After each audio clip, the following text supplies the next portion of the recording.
Halo, selamat malam semuanya.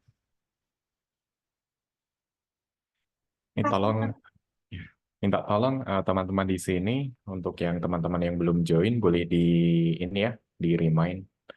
Nanti kita sekitar jam 8 lebih 5 kita mulai kelasnya. Makasih.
Oke, kita mulai ya kelas pada malam hari ini karena ini juga sudah lumayan banyak partisipannya, ada sekitar 50 dan ini udah 20.05.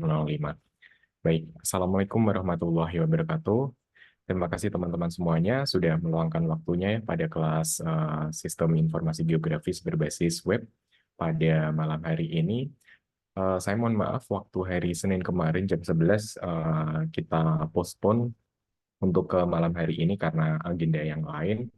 Dan selama 45 menit ke depan ya, kita akan sharing lagi terkait dengan informasi sistem informasi geografis berbasis web yang lebih ke arah praktikal dan apa saja use case yang coba bisa kita explore lagi. Nah, kemudian untuk tugas yang kemarin, saya sudah coba sempat cek ada sekitar 60 yang mengumpulkan ya. Betul ya dengan absensi yang ada di kelas ini. Ada 60 ya, teman-teman.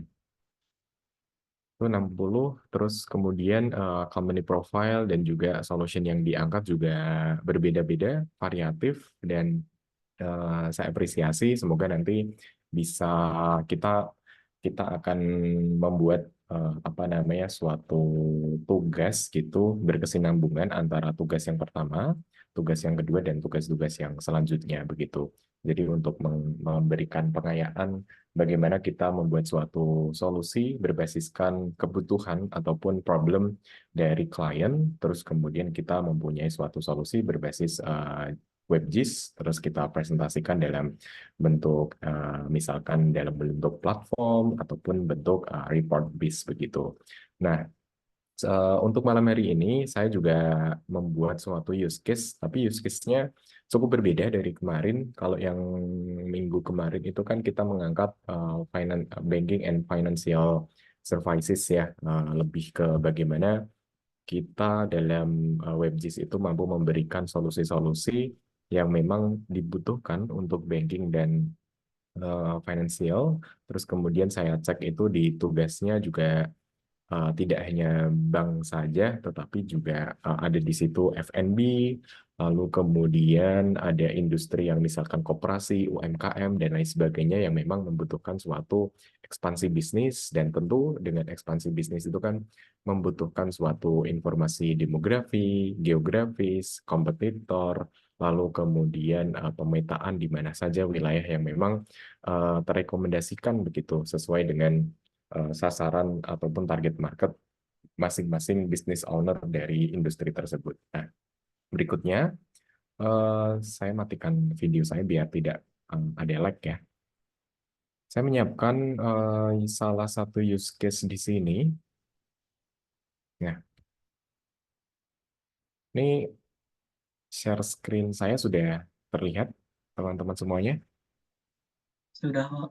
Ya, Sudah, Pak. ya. Baik. Oke. Nah, kita akan coba mengeksplor lagi terkait dengan mining use case begitu.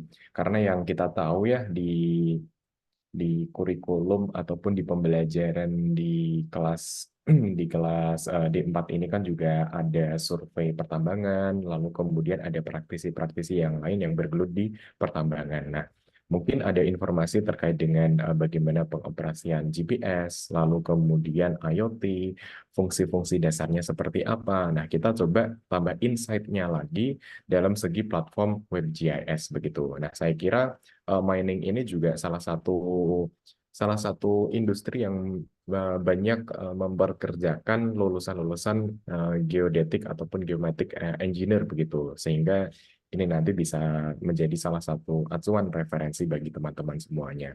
Nah, kita berangkat dari latar belakang yang terjadi di PTX ini ya. Saya mention PTX. Bahwa PTX ini sebenarnya mempunyai departemen yang memang membutuhkan suatu sistem untuk mengkalkulasikan, untuk melakukan perhitungan bagaimana proses proses aktual begitu ya terkait dengan revegetasinya.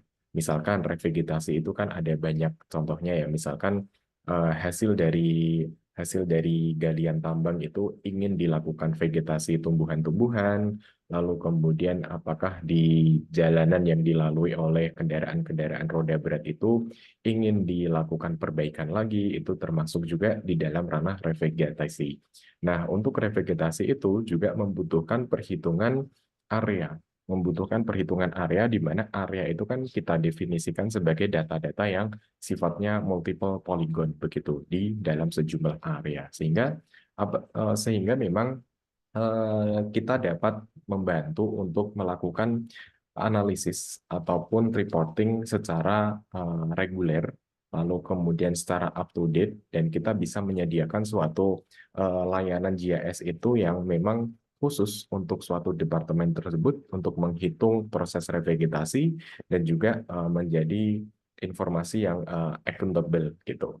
Nah, memang tapi permasalahannya adalah kadang di dalam departemen-departemen yang lain itu membutuhkan juga layanan GIS dengan use case yang berbeda begitu. Nah, sehingga apa yang bisa kita coba kolaborasikan adalah kita mengumpulkan sejumlah use case.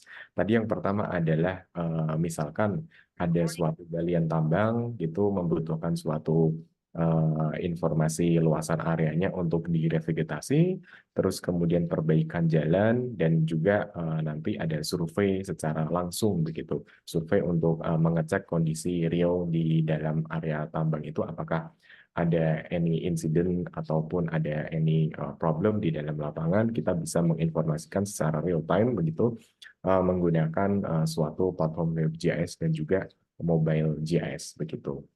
Nah, yang dibutuhkan itu di dalam case-nya di sini adalah Borneo begitu ya, PT Borneo. Nah, klien itu membutuhkan ada beberapa objektif yang memang kita sediakan. Yang pertama adalah perlu adanya suatu GIS yang tercentralized di dalam pengoperasional Borneo begitu.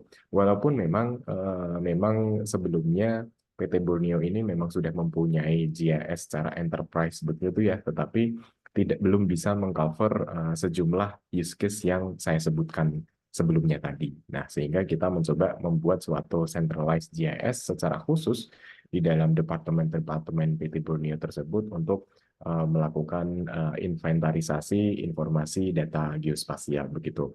Lalu yang kedua adalah misalkan kita membuat suatu web GIS begitu. Nah, kita bisa memanfaatkan API ataupun integrasi yang lain di dalam existing aplikasinya mereka ataupun software enterprise-nya mereka. Sehingga kenapa memang di dalam API di sini kan erat hubungannya API itu dengan QGIS ataupun open source sehingga memudahkan pengintegrasian antar data ataupun antar analisa begitu. Yang ketiga adalah data source yang ada di dalam tambang itu kita juga jadikan satu data satu platform khusus untuk geographical data source.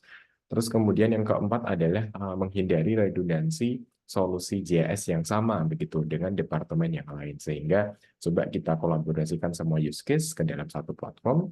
Yang kelima adalah integrated authentication with existing UGIMS IAM. Artinya adalah misalkan saya ingin login di dalam platform ini, tidak perlu membuat email yang baru, password yang baru, tapi cukup dengan existing email ataupun existing password yang memang sudah saya masukkan ke dalam aplikasi sebelumnya begitu. Dan yang terakhir adalah kita menyediakan suatu layanan GIS itu tersedia di dalam desktop, lalu kemudian di dalam WebGIS dan juga mobile phone platform.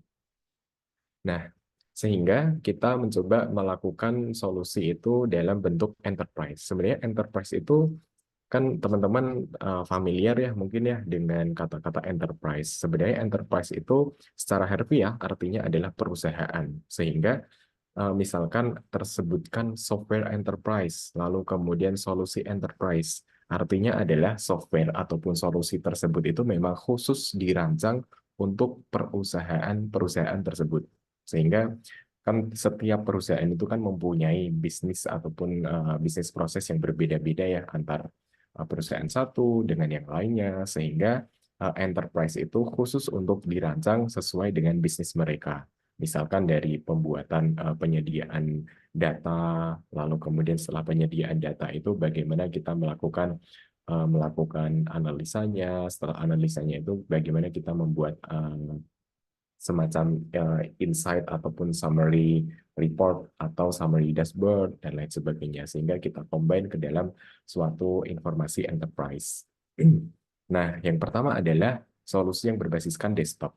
Di dalam desktop ini mungkin juga teman-teman sudah familiar dengan materi-materi yang di-share oleh Pak Anung ataupun Bu Anissa ya, misal dilakukan pengajaran begitu, bahwa yang namanya arsitektur desktop itu erat kaitannya dengan file yang berbentuk vektor, file yang berbentuk raster, kemudian didistribusikan ke dalam suatu PostGIS dan juga server web. Lalu kemudian yang terakhir adalah kita melakukan visualisasinya secara tahap akhir itu ke dalam geoportal. Nah, use case yang di sini memang saya ambil dari yang sudah saya buat begitu di dalam lokasi geoportal, terus kemudian geoservernya pun juga di lokasi, dan yang untuk PostGIS ini lebih ke open source dan file vektornya mungkin sudah yang dalam informasi shapefile, GeoPages, GeoJSON, KML, dan juga file rasternya mulai dari GeoTIFF, JPEG, ACW, sampai ke yang terakhir MRSID. Begitu. Nah, ini mungkin teman-teman juga sudah familiar ya sama file-file yang berbentuk vektor dan raster ini yang menjadi modal awal untuk pembentukan informasi web GIS. Nah, kemudian kemudian lokasi desktop ini memang dilengkapi khusus untuk integrasi dengan geodatabase, GIS server, dan layanan data enterprise. Artinya memang kita berangkat dari QGIS untuk mengumpulkan data-data geodatabase, terus kemudian GIS server, dan juga layanan data enterprise. Nah, sebenarnya kenapa menggunakan QGIS desktop begitu ya? Karena memang dilengkapi dengan data-data yang memang sudah siap pakai gitu, sudah ready to use. Nah, skalanya pun bermacam-macam ya penggunanya, mulai dari yang perusahaan tingkat kecil, tingkat menengah, sampai ke tingkat yang pemerintahan begitu. Nah, juga salah satu key value dari QGIS itu kan juga ada customisasinya ya begitu. Mulai dari kapasitas hardware-nya pun juga bisa kita setting berapa banyak penggunanya, terus kemudian berapa banyak load datanya, dan berapa banyak akses untuk ke dalam platform WebGIS-nya itu sendiri. Yang kedua juga kita bisa menampilkan any dataset sesuai lokasi, lalu kemudian sesuai atribut informasinya, dan sesuai juga dengan kepentingannya. Dan misalkan di dalam bisnis begitu ya, kadang memang ada produk yang sifatnya default dan ada produk yang sifatnya itu premium, sehingga dalam layanan premium itu mungkin kita bisa menambahkan data-data tambahan ataupun analisa-analisa tambahan yang menjadi added value dari produk WebGIS tersebut. Nah, di dalam solusi ini memang mencakup 8 hal. Yang pertama adalah base map. Tentu dalam base map itu kan menjadi salah satu kuncian dasar dari suatu peta ya, teman-teman. Karena kita bisa menyediakan peta dasar begitu, baik itu dari OSM, Google, Mapbox, terus kemudian Here Maps, dan lain sebagainya. Pun juga misalkan kita membaca data baik dari akuisisi yang ada di lapangan, baik dari itu drone, satelit image, dan lain sebagainya. Terus kemudian yang kedua adalah kita menyediakan tools untuk vector creation. Artinya kita bisa melakukan eh, proses-proses pembentukan vektor begitu untuk merepresentasikan objek-objek yang sifatnya geografis ke dalam points, titik, garis, ataupun yang sifatnya polygon begitu. Yang ketiga adalah spatial analysis. Nah, spatial analysis ini mungkin sudah familiar juga, baik dari QGIS, terus kemudian ArcGIS, dan software-software yang lainnya. Saya kira itu juga lebih lengkap ya informasinya. Kemudian katalog dari analisisnya pun juga banyak sekali, mulai dari overlay, clip, spatial join, routing, dan lain sebagainya. Dan itu juga menjadi dasar juga kita melakukan analisis yang sifatnya spasial. Kemudian yang keempat adalah thematic map. Artinya di dalam tambang itu kan pasti ada layer-layer yang banyak sekali, multi layer informasi, misalkan galian tambangnya, terus kemudian informasi aksesibilitas jalannya, dan informasi-informasi yang lainnya yang sifatnya itu tematik. Dan terutama misalkan bentuk-bentuk topografi, terus kemudian penggunaan dari lahan, dan sebagainya, kita bisa melakukan overlay, melakukan eh, tematik-tematik tertentu begitu. Nah, terus kemudian yang kelima adalah server GIS. Server GIS ini kan memang sifatnya bukan yang analisis ya, tetapi kita menyediakan server itu untuk melakukan publishing, terus kemudian kita bisa melakukan pembagian pembagian kerja begitu, ataupun pembagian akses kepada data yang satu dengan data yang lainnya, dengan user yang satu dengan user yang lainnya, sehingga kita bisa mewadahinya itu by GIS server. Terus kemudian collaborative editing, tentu antar departemen di departemen pertambangan itu kan banyak sekali, sehingga kita menyediakan aksesibilitas untuk saling mengkolaborasikan edit-edit dari geospatial data begitu. Yang ketujuh yaitu GIS consulting yang merupakan memang mengedepankan untuk melakukan kegiatan pelatihan, lalu kemudian konsultasi apa yang disediakan secara solusi GIS, dan yang kelima adalah dan yang terakhir adalah kita mewadahi dalam geoportal web-based platform, dan dikhususkan untuk melakukan pencarian, terus kemudian melihat suatu data dan juga mengakses data-data yang memang berbagai sumber begitu. Nah, kemudian kita move ke dalam web and mobile platform. Sebenarnya apa saja sih arsitektur yang memang kita buatkan, misalkan secara mendasar ya, ini sebenarnya ya, secara mendasar arsitektur misalkan kita membuat suatu web GIS. Tentu yang pertama kita lihat dulu dari data-data yang ada di sini, yang ada di server. Sebelum kita move ke klien ya, di dalam server itu kita consist of data-data vektor, GIS file, terus kemudian raster juga, dan juga kita wadahkan ke dalam suatu database GIS begitu. Nah, setelah kita mempunyai database yang di dalam GIS di sini, kita sudah melakukan juga semua analisis-analisis yang memang related dengan solusi tersebut ya. Di sini kita lakukan publishing ke dalam GIS server. Nah, kadangkala memang misalkan ada format-format raster begitu ya. Itu kan size ukuran dari datanya itu kan sangat besar. Ada yang misalkan lebih dari 1 giga dan lain sebagainya. Nah, di beberapa use case itu kita melakukan tiling cage. Tiling cage ini sebenarnya mengkompres ukurannya saja tanpa menghilangkan kualitasnya, begitu.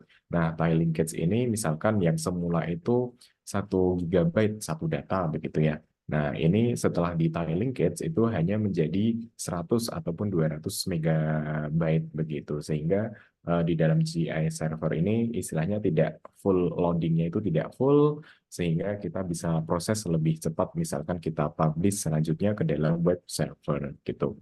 Nah, tiling cage ini memang berbeda-beda ya, kalau secara teknisnya itu ada yang baik di web cage, lalu kemudian misalkan di Supermap itu ada juga Supermap tiling cage, misalkan di ArcGIS ada juga yang ArcGIS tiling cage begitu. Nah, terus kemudian kita kita pull atau kita send ke dalam web server. Di dalam web server ini nanti kita akan ada spatial request. Misalkan yang bentuknya itu WMS, WFS, atau WCS, kita spatial request-nya itu melalui klien terhadap web server. Begitu. Nah, apa saja sih sebenarnya yang ada di klien? Tentu memang klien harus ada informasi ataupun usernya itu siapa saja. Begitu. Informasi-informasi user itu harus kita berikan login-nya, lalu kemudian aksesibilitasnya untuk ke dalam ke platform. Nah, di dalam platform ini kan pasti harus ada suatu PC, terus kemudian ada juga webnya dan juga mobile phone-nya, sehingga di sini sudah merupakan satu kesatuan WebGIS di dalam platform web ataupun platform yang bentuknya desktop dan mobile begitu. Dan yang terakhir ini kita sajikan ke dalam, namanya adalah lokasi geoportal sebagai contoh. Nah, kemudian Kita coba breakdown lebih jauh lagi bagaimana aplikasi sumber-sumber data dan apa saja juga servicesnya begitu. Nah, kita coba yang pertama adalah sumber data. Di dalam sumber data ini memang file vektornya secara common ada shapefile dan juga geopackage. Dan kemudian untuk yang database-nya itu bisa kita menggunakan PostGIS, Oracle, H2, DB2 sampai ke Geocodes. Ini common common inilah ya, common database. Terus kemudian web servernya kita bisa using WFS ataupun ArcSDA, dan secara file rasternya ini kita konsumsi baik dari yang data-data runtuh biasanya sifatnya TIFF, terus kemudian WMS juga bisa sampai ke GeoPackage dan eh, format-format yang lainnya begitu. Nah, kemudian kalau datanya kita juga bisa menggunakan analisis yang sifatnya itu Python, yang menggunakan code-code dari Python. Terus sumber data di sini kita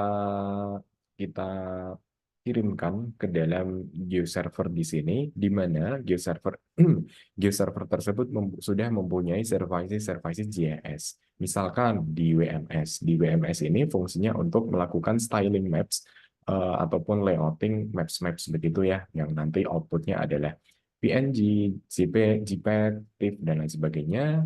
Terus kemudian vector tiles ini kita juga bisa mendapatkan dari Mapbox, GeoJSON, TopoJSON, terus untuk format yang WFS, CSV, dan WPS, ini data-data yang sifatnya raw vector begitu ya, kayak shapefile, terus kemudian GML, CPS ataupun XLS, dan juga raw raster data.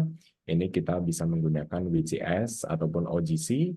Terus kemudian kalau yang WMTS, TMS, dan SRERES ini kita juga kita bisa mendapatkan services untuk yang Google Maps Tiles, OGC Tiles, dan OS Geo Tiles.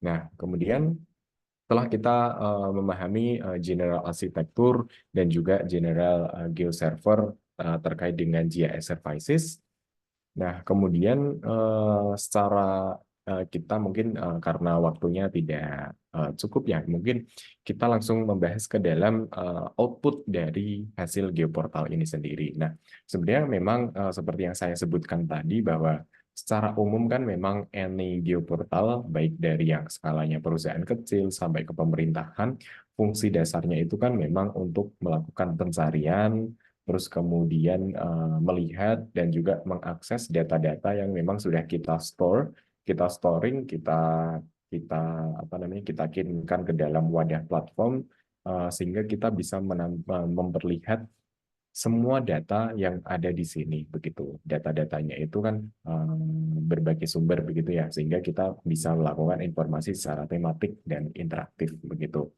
Nah, kemudian untuk yang web and mobile platformnya, memang kita menjawab client needs tadi ya, yang kita sebutkan dalam slide yang awal-awal tadi, bahwa user itu dapat mengkombinasikan semua data, baik itu manual ataupun API begitu, yang terintegrasi dengan existing system ataupun aplikasi. Nah, karena kebutuhan di mining itu kan yang di departemen di PT Borneo tadi kan ada 3 objektif ya. Yang pertama adalah revegetasi, yaitu manajemen pertanahan, bagaimana revegetasinya, terus kemudian bagaimana misalkan lahan itu dibeli itu kompensasinya berapa, misalkan ada yang dirugikan, misalkan ada warga sekitar yang dirugikan begitu ya, bagaimana perhitungan land compensation-nya dan lain sebagainya. Yang kedua adalah bagaimana kita bisa melakukan monitoring dan perbaikan dari aksesibilitas jalan yang dilalui oleh kendaraan-kendaraan berat begitu. Dan juga yang terakhir, bagaimana kita melihat dashboard sistem manajemen fleet ataupun lalu lintas pengendaraan yang ada di situ. Yang pertama adalah kita memang berusaha untuk memberikan solusi sistem manajemen pertanahan begitu. Nah, di dalam sistem manajemen pertanahan tadi, itu kan kita memang seyogyanya kita menampilkan batas-batas lahan yang memang menjadi area konsensi dari pertambangan begitu ya.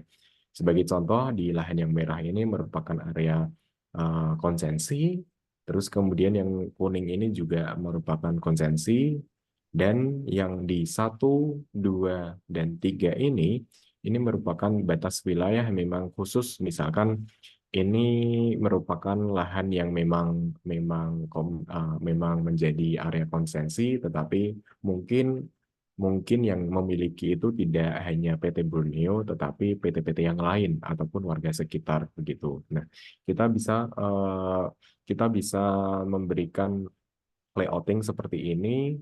Terus kemudian misalkan yang 1, 2, 3 ini tuh ternyata adalah lahan bekas galian tambang yang ingin kita lakukan revegetasi begitu. Nah, bagaimana lahan yang 1, lahan 2, lahan 3 ini kita hitung secara secara di web begitu ya. Setelah akuisisi drone, terus kita hitung perkiraan dari luasan dari revegetasi tersebut. Terus kemudian kita ukur berapa banyak luasannya, terus misalkan ingin kita revegetasi dengan tumbuhan tertentu begitu. Nah, kira-kira rencana dari penanamannya itu jaraknya berapa, terus kemudian rencana seberapa banyak jumlah pohon totalnya itu kita hitung sedemikian rupa sehingga kita bisa melakukan reporting dan proses-proses dokumentasi lainnya, sehingga itu yang menjadi salah satu manfaat manfaat kenapa kita membuatkan suatu sistem manajemen pertanahan, ya, untuk memudahkan revegetasi, terus kemudian perencanaan penanaman, dan juga total dari keseluruhan penanaman itu menghabiskan berapa, misalkan berapa pohon ataupun berapa bibit, sehingga kita bisa mengkalkulasikan cost budgetnya begitu.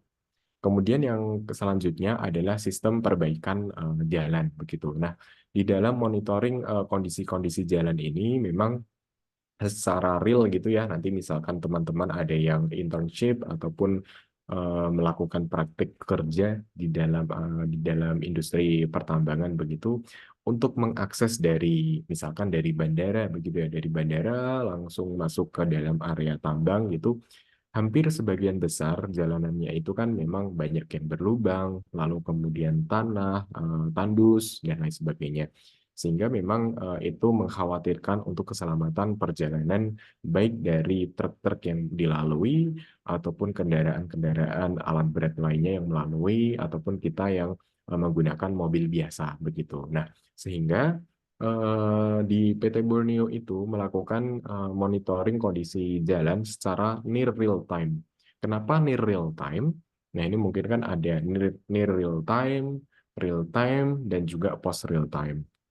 Nah, untuk yang near real time itu hampir real time istilahnya. Misalkan di pertambangan itu kan untuk kita online, misalkan kita menggunakan HP begitu ya, kadang kan memang tidak banyak sinyal begitu. Nah, sehingga kita mengakalinya itu dengan eh, mobile app-nya itu bisa melakukan melakukan survei ke dalam jalur sepanjang jalur pertambangan tersebut. Nah, terus kemudian kita sending informasi dari survei-survei tersebut ketika kita sudah mempunyai sinyal ataupun WiFi yang tersambung begitu. Nah, biasanya jaraknya itu bisa dalam menit ataupun jam begitu. Misalkan kita melakukan survei di jam 10 pagi, terus kemudian di jam 12 sudah balik ke office. Nah, itu kita bisa langsung kirim laporan-laporan yang hasil surveinya itu tadi. Sehingga kita sebutnya itu near real time. Terus kemudian kalau real time itu ya memang ya, secara online, secara sekarang begitu saya melaporkan sudah langsung sending ke dalam platform begitu. Nah, post real time itu yang memang misalkan seperti minggu lalu itu kan saya sebutkan juga ada data-data yang sifatnya mobility data. Artinya kita mendapatkan informasi siapa saja sih yang mengakses aplikasi tertentu di jam tertentu, itu kita bisa mendetek lokasinya ada di mana. Misalkan saya membuka aplikasi ShareIt begitu. Nah, apa namanya, si agregator tersebut bisa mendapatkan informasi lokasi saya ketika membuka ShareIt. Tetapi untuk memprosesnya itu kan butuh waktu, sehingga baru dikirimkan setelah 5 hari ataupun 7 hari, itu lebih ke post real time begitu. Nah, kemudian impact yang memang dihasilkan dalam road maintenance system di sini, yaitu yang pertama kita bisa memonitor lokasi-lokasi yang memang kerusakannya itu parah. gitu.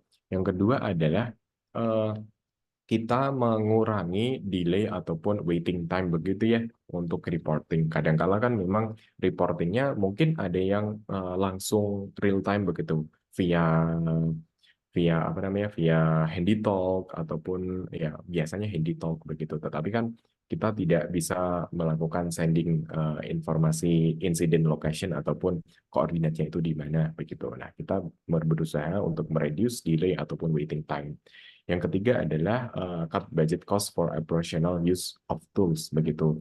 Nah, dengan adanya mobile phone ya kita cost-nya itu hanya lebih ke melakukan survei lokasi saja tanpa ada budget-budget tambahan yang lain. Dan juga yang keempat adalah melakukan simplify ataupun penekanan terhadap proses-proses audit secara real time dalam kebutuhan reporting.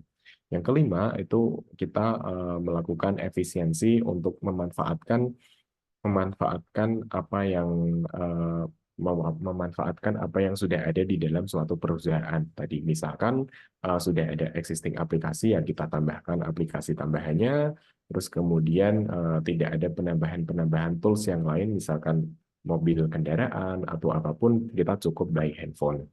Terus yang terakhir adalah communication between department is very easy dan fast. Gitu.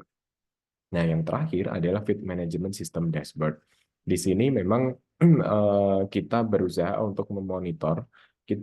Sebenarnya di dalam use case kemarin itu kita menggandeng juga IoT devices begitu ya, yang kita tempelkan ke dalam alat berat begitu. Alat beratnya itu secara IoT-nya itu mengirimkan secara hampir real time sih itu sensor-sensornya itu mendeteksi di mana saja si alat berat itu berpindah ke lokasi-lokasi tertentu, terus kemudian apakah nantinya bensinnya itu cukup untuk mengitari 1 hari dan lain sebagainya. Nah, itu kita track ke dalam sensor tersebut begitu sehingga memang produktivitasnya dari yang ada di lapangan itu bisa efektif, bisa termonitor, terus kemudian misalkan kita mengajukan budget untuk bensin, mengajukan budget-budget yang lain itu bisa lebih terukur gitu. Nah, pemasangannya kemarin memang mulai dari eksavator, terus kemudian truk-truk pengangkut itu kita pasang semua dari IoT sensornya itu ke dalam eksavator maupun truk, terus sehingga kita bisa bisa reguler sih monitoring dari kendaraan-kendaraan maintenance yang ada di dalam area pertambangan begitu.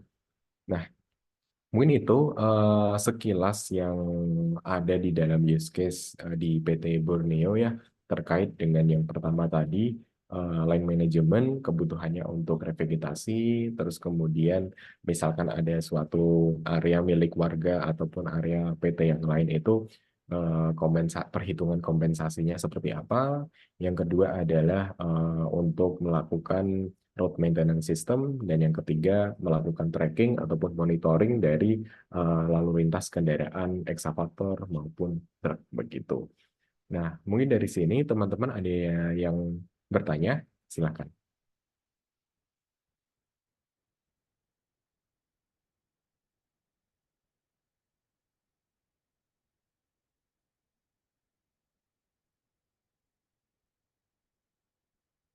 Mungkin misalkan ada yang sudah pernah ke area pertambangan, mungkin bisa sharing mungkin pengalamannya seperti apa, silakan ya.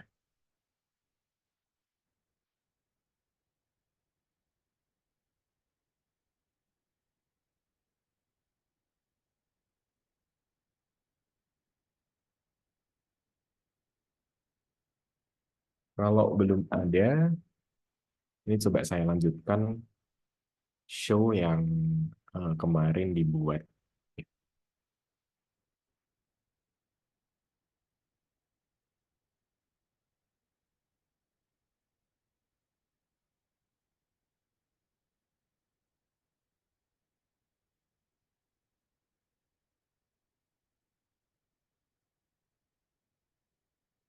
Nah, ini salah satu contoh geoportal yang kemarin dibangun ya. Memang ini bukan terkait dengan bukan terkait dengan mining, tetapi pada dasarnya kita menyediakan yang pertama adalah layer-layer ataupun data-datanya itu apa saja, sejumlah 213, terus kemudian tematiknya itu apa saja, kemudian juga dashboard dan story maps begitu. Nah, di sini juga ada banyak ini ya, ada banyak data tematik begitu, mulai dari eh, coverage, lalu kemudian ada juga data demografi dan lain sebagainya. Nah, mungkin nanti misalkan teman-teman ada tugas dari Pak Anung ataupun tugas yang WebGIS itu biasanya kalau membuat suatu WebGIS kan harus ada databasing data-data spasial begitu. Nah, di sini juga kita bisa membuat suatu tematik-tematik yang memang sudah dibikin sebelumnya dan juga layernya begitu. Layernya ini ada yang 213 begitu. Nah, kebetulan saya belum mendapatkan akses untuk membuka ininya ya secara lebih detail itu apa saja yang ada di situ. Nah, tapi kalau format-format ini kan ini format-format yang standar begitu ya. Sebenarnya saya ingin membuka apps yang ada di sini. Sebenarnya ada beberapa use case yang lain, mulai dari Yogyakarta Smart City, kita juga berkolaborasi dengan UGM gitu untuk mengembangkan Smart City khusus untuk pengembangan tourism, edukasi, dan juga budaya begitu. Kira-kira budaya ataupun titik-titik tourism yang ada di Jogja itu di mana saja. Terus APR BPN ini juga lebih ke databasing dari informasi geospasial tematik pertanahan, terus kantor staf presiden dan juga Telco begitu. Memang ini karena saya belum mendapatkan akses ya. Di sini sebenarnya ada titik-titik tourismnya, terus juga transportasi, kesehatan, medical, edukasi dan juga insight. Begitu.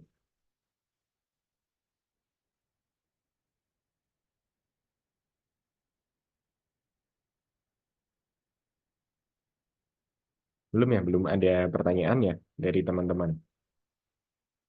Nah, kalau belum ada pertanyaan, kita masih ada sekitar 3 sampai 8 menit lah. Nah, dari use case tersebut, sebenarnya yang perlu di-highlight adalah bahwa kita bisa mengeksplor lebih jauh lagi ya terkait dengan hal yang pertama. Mungkin saya share screen lagi.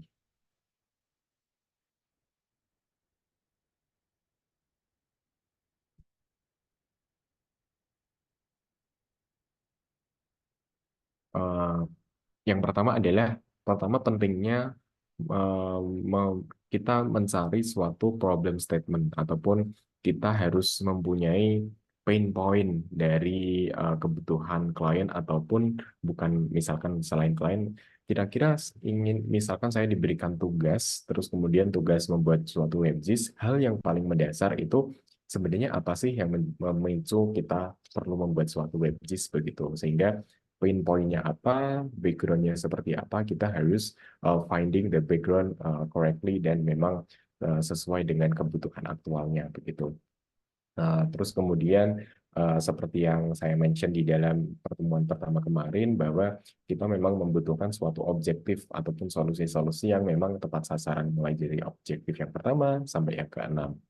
Terus kemudian kira-kira kita ingin mendesain suatu suatu solusi tersebut itu seperti apa sih secara generalnya gitu.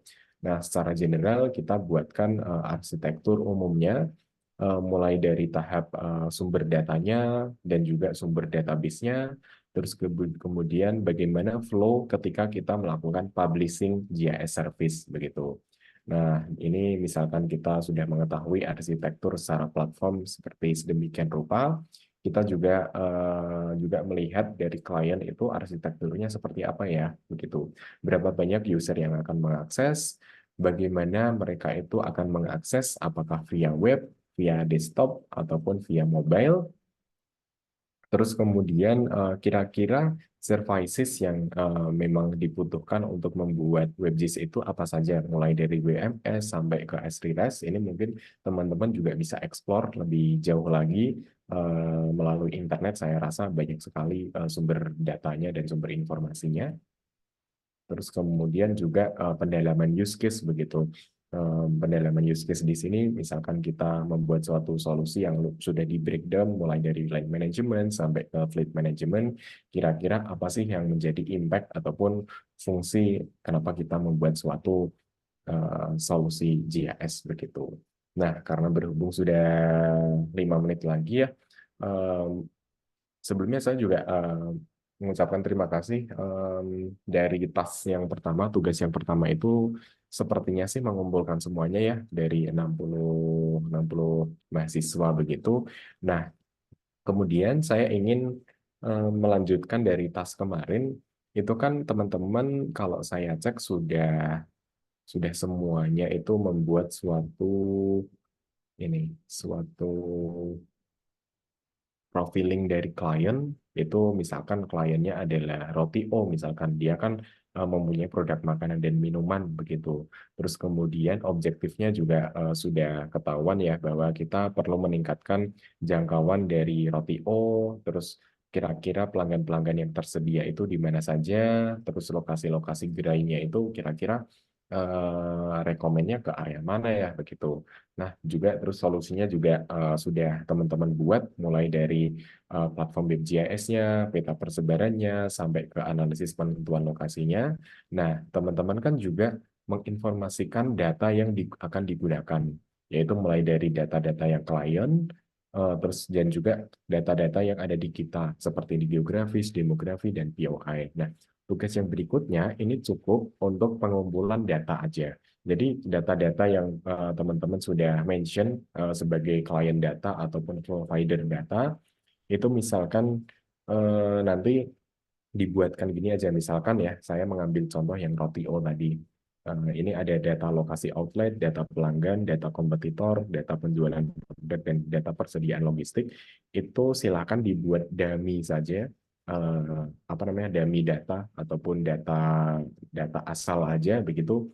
Nah, teman-teman bisa ambil salah satu lokasi aja, misalkan lokasinya ada di kota Yogyakarta ataupun kota Kabupaten Sleman begitu. Nah, teman-teman membuat sejumlah dataset dummy data di area tersebut, termasuk juga informasi atributnya sekiranya yang relate dengan data-data tersebut apa. Nah, tujuannya sebenarnya kita coba misalkan nanti di minggu terakhir ya, di pertemuan keempat kalau nggak salah dengan saya, itu kita coba melakukan tidak usah web GIS yang sifatnya platform WebGIS, tetapi nanti lebih ke petanya aja. Peta yang layouting petanya itu nanti kira-kira teman-teman bisa mendisplaykan lokasi-lokasi gerainya, terus recommended areanya itu seperti apa. Nah, tujuannya sebenarnya lebih ke situ, begitu ya. Jadi untuk tugas yang berikutnya, teman-teman silahkan membuat dummy data sesuai dengan data-data yang sudah termention ke dalam tugas sebelumnya. Terus nanti pengumpulannya ketika minggu ketiga aja setelah pertemuan saya selanjutnya aja, berupa screenshot gambar aja nggak apa-apa sih, screenshot gambar daftar data yang sudah dibuat begitu. Biasanya kan berbentuk apa ya, berbentuk SHP ataupun berbentuk yang ada di dalam, misalkan teman-teman membuat di QGIS dan ada layer data lokasi outlet, data pelanggan dan lain sebagainya, itu cukup di capture aja, di screenshot, terus bisa dikirimkan aja. Kita belum membuat apa namanya analisisnya seperti apa, tetapi hanya daftar data-datanya aja gitu sebagai persiapan data. Mungkin dari itu teman-teman ada yang ditanyakan?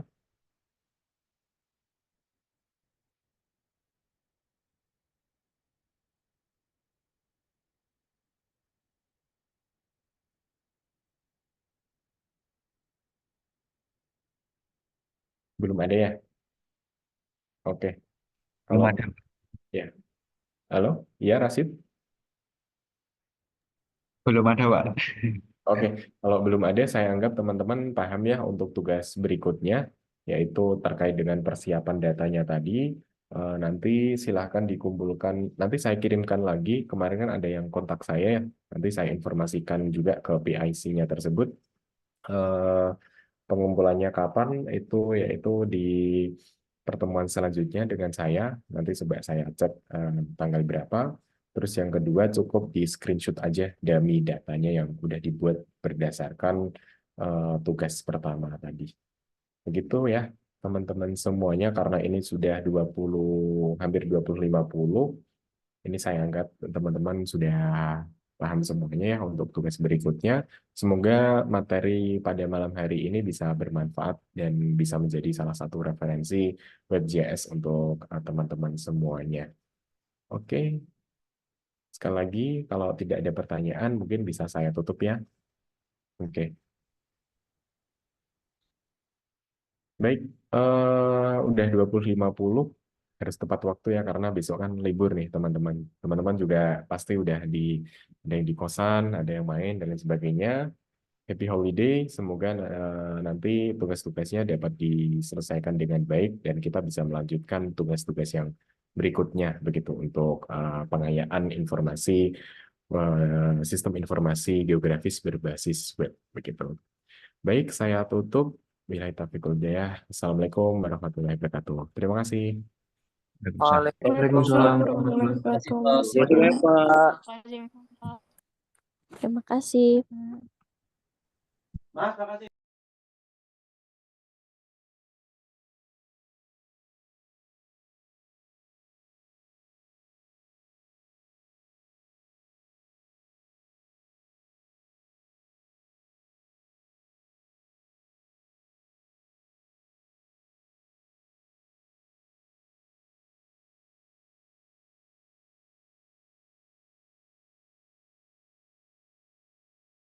Kasih Pak.